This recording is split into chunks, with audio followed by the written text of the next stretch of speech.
talking about policy and regulation today in the respective residential, commercial and utility scale sectors. We have with us David Hunt, who's a specialist recruiter from Hyperion Executive Search, and Andrew Bissell, who's the CEO of Sunamp, which is a heat battery maker. So gents, reflections on the day, can we start with that? There was a lot of topics covered in a fairly short space of time. I think one of the things we were talking about was a need for a unified approach across the industry. What are your thoughts on that? Absolutely. I mean, I think it's very interesting that in the German example that Jörg Meyer came and talked about from BSW, there's one solar association in Germany. We have probably 5 here that are trying to represent solar, and more that are trying to represent storage. I think that does create a bit of an issue. And in Germany, there's been an ability, because they had one association, probably to drive a more concerted policy approach. And I think it would be very helpful if all the different voices around the table, perhaps under the Energy Storage Alliance banner, got together and came up with a single ask for the policymakers. I think it is something in the last few months and year or so that there is an appreciation that there is a disparate number of trade associations, and to be fair, we are working much more closely together than I think perhaps in the past. But you're quite right. I think when you go into DEC, the ask needs to be consistent and clear and plain and simple. And I think that's a process which certainly from the RA's perspective we're looking to make sure that it is a unified approach. But I think that also it's an industry that's very disparate in terms of technologies and types and modes, and storage covers, as we all know, a multitude of opportunity and technologies. And I think it's important that we don't confuse DEC or government with too many variations. We as an industry have to actually have a unified message of all the key points that work for all of us, I think. So standardisation is obviously really important from a kind of manufacturer and installer understanding point of view. I mean, for example, we've seen that in Germany, the German Solar Association, as you say, BSW, actually came up with a standardisation passport for installers and for systems, so that they don't qualify for the funding mechanism if they don't meet those standards.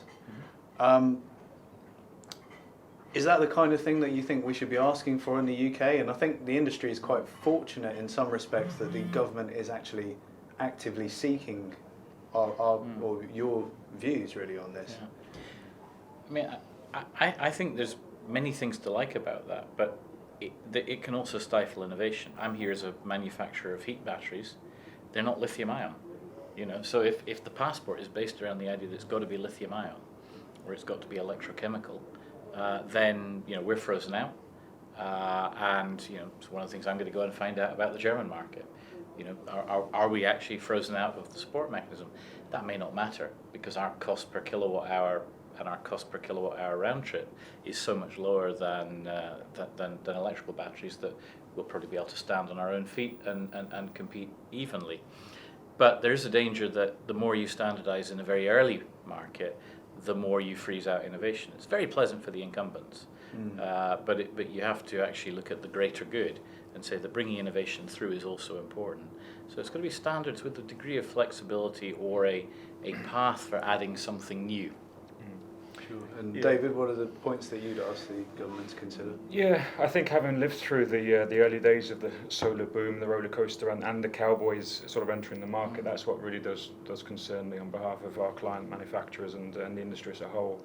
And I think you're right, it's a very difficult tightrope to work with. That there needs to be some form of regulation and standards that protect consumers and protect the industry as a whole, but without, as you say, sort of making it difficult. And MCS, certainly from a manufacturing point of view, was far from perfect. I don't think it was on an installer point of view either, but it had some regulatory framework, and I think at the moment there's potential in the UK that will have nothing, and that's a concern. So you were talking about the looking top down at the whole grid, and I think maybe this replies a bit more to electrochemical batteries, but the idea of putting in systems that you eventually will be able to connect, that will eventually be able to connect together, that might be able to provide grid services, that might have a real network benefit. I think it applies not just to electrochemical batteries, the standard classic battery, but it also applies to all kinds of storage. So heat is part of that. Night storage heaters, existing hot water tanks with immersion heaters, new things like Sunamp heat batteries, and other things that you probably don't think of, like, for example, the pumps that are used by the water industry. They are a source of storage. They move water uphill into a reservoir at some time. They don't have to be running continuously. They can be running in sync with when the grid would be more optimally using either their demand or their not demand to balance out things like frequency, balancing services, and so on. I think what's really, really important is that these markets get opened up in a way that means that the owner of the asset, whether it's newly installed heat battery, newly installed electric battery, or existing motor in industry, or vat of bitumen in industry that's going to be controlled now in a more grid-friendly way, there has to be a value share for that from grid. And some of these mechanisms exist, but we've got to be very, very careful that we don't create a system in which that value is sort of assumed to be available without any payment, because that way we will not grow our industry. Yeah, I think in an environment particularly where we're not seeking subsidy, we are looking to stand on our own 2 feet as an industry. It's important that we're able to realise revenue streams. Absolutely. I think one of the things that came up today was around, for example, in PV, in the early stages, many installations as part of the process, PV installers had to participate in upgrading the local grid at their cost. And one of the things that came out today around the German mechanism was that they recognised the benefit that the installations were having on the broader grid, and that has a monetary, or should have a monetary value. So I think you're right, we need to understand that, yes, we as an industry want to stand on our own 2 feet, but allow us to engage in those potential revenue generating licenses or capabilities. Of course, and the regulatory framework around the grid, I mean, the impression that I get is that National Grid, I think we've heard from a couple of people today, National Grid actually seems really positive on the promise this could offer, really, I guess. Yeah. And it's just working with them to get that right, I guess. Yeah, I think it's around to say that I think all the parties understand the piece. The difficulty is getting that through legislation and through policy. I think we heard last week from DEC suggesting that any changes to policy that might come from some of the current investigations could take 2 years to implement. And we know the pace of the industry at the moment is breakneck. And that potentially is a concern, but it's good that the grid understand and see the benefit of the services that storage can bring. But a lot of the bottlenecks will come in legislation and in classification for asset classes for storage, as an example. So, I think we're all pretty much on the same page. The difficulty will come in, as I say, make sure that licensing and regulation and terminologies work for everybody. Sure. Yeah, I can't disagree with that, but I do think it's very important probably to draw distinctions in scale. So storage licenses for an asset class, a new asset class in storage, I think are really, really important for grid scale assets, sort of things that might sit alongside a substation or alongside a solar farm or a wind farm, megawatt plus scale things. I think if you started to try and apply storage licenses as some kind of almost like a road tax to people having a 5 kilowatt hour battery in their own home, that would be a disaster. And we need to find ways of drawing pretty sensible dividing lines, and actually probably also then allowing those dividing lines to be a little blurry, so that an aggregator that can aggregate up a megawatt or 10 megawatt hours of storage can apply to have a storage license, but the things they're aggregating don't need to. And I think we've already discussed this in the REA. I'm hoping that that through all of these forums we'll be able to drive these agendas to a really sensible conclusion that benefits everybody. Yeah, I think again it's what the Energy Alliance has been distinguishing between residential, commercial and utility scale, and it's important that we all have a unified voice where it's important, but equally recognise that they play different parts in the process and would need to be regulated, legislated and handled differently. But I think that's one of the things that potentially scares politicians, is that it can be seen as a very complex environment, and our job, I think, is to make it as simple as possible. Yeah. I mean, to some extent it is complex. We can hide the complexity as much as we like, but there is a degree of complexity here. On the other hand, there's also some pretty simple analogies we can use. So, if I have one great big block, or I make up my block out of lots and lots of little ones, like Lego, they're really the same. So aggregation and big grid scale storage actually probably should be treated the same, because they end up being a big block. Same thing. Yeah, the thing is around politicians, when complexity comes to play, inertia follows, I think. Yeah. I mean, one point I found really interesting in that regard from the discussion we had today was that I've just seen that one of the trade associations in New York has just put out a roadmap for electricity storage and energy storage over there. And I think, there's a couple of people in the room seem to be going in sort of the direction that might be good.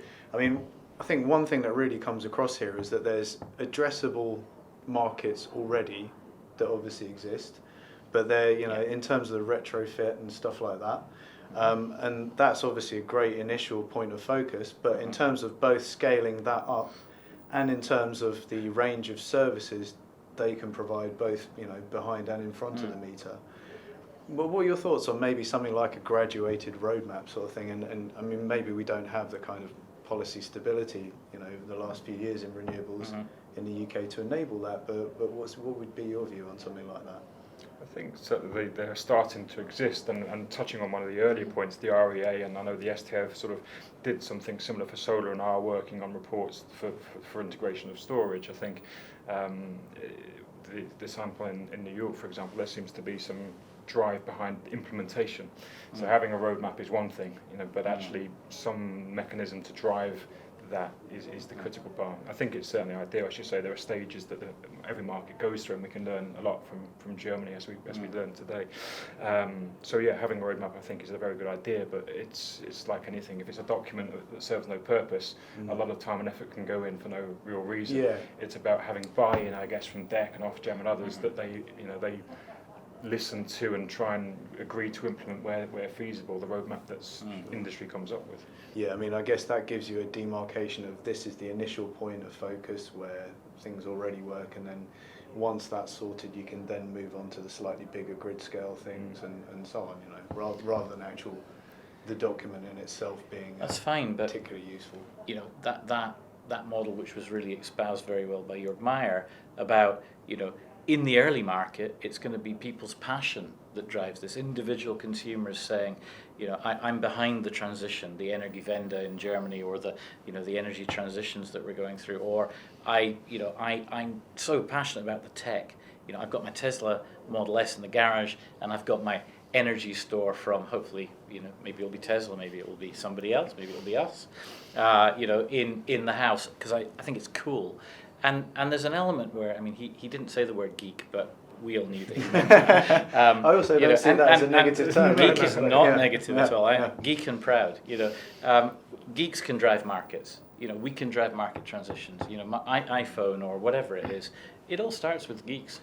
Yeah. So there's multiple different ways this market can transition. So having a kind of unitary thread roadmap, it's nice to have a roadmap. I mean, I love roadmaps, but just expect it to be scrappy. Yeah, because it's going to be. Yeah. It's a market. And also, we should say with certain, at all scales, little tweaks can make things viable very quickly. So it's not as straightforward as the technology now will work for residential for the next year, and then commercial 2 years after, and utility 4 years after. There are things that are already, all of those scales in certain circumstances are viable, and with a tweak or two to regulation or some sort of mechanisms, all of them can be viable right now. And I guess to some extent that makes it more challenging. Absolutely. Yeah. I mean, to self-promote, and I will for a moment, Sunamp has come in with a levelized cost of storage that is far, far lower than anything that's come before. We're looking at 1 to 2 pence per kilowatt hour round trip through our storage. That, we hope, is going to enable completely new business models. And with completely new business models, new exciting things will happen.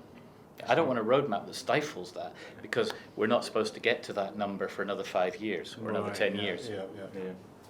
I mean, I think just just to put the point across for our international readers, that I think the New York roadmap specifically is more tied to their their overall what's it called, reforming the energy vision, the New York Rev program. Right. So that actually, Yeah. I mean, like you say, it Yeah. specifically ties in with an ongoing. No, that's really program. important. So And that's a big difference, but obviously, in to actual- someone academically coming up with a roadmap. But in a way, what you said is that we need to be multi-local. The scenario with the New York State grid is it is what it is. The grid in the north of Scotland is a very different grid from the grid in the south of Spain or the grid in New York State. And we've got to also accept that storage plays its part differently in different places because of different circumstances. And it is very much a global market. I mean, again, self-promotion to an extent, but we work globally in helping people find talent in all of these areas. But again, all of those markets, whether we're working in the US or Germany or here in the UK, there are different states of play in the markets, even though the technologies are uniform. Yeah. The actual, as I say, the grid situation or the actual market situation is different. Very true. Excellent. Gentlemen, thank you very, very much for being with us Thank today. you. And thanks for your input. Thank you. Appreciate it.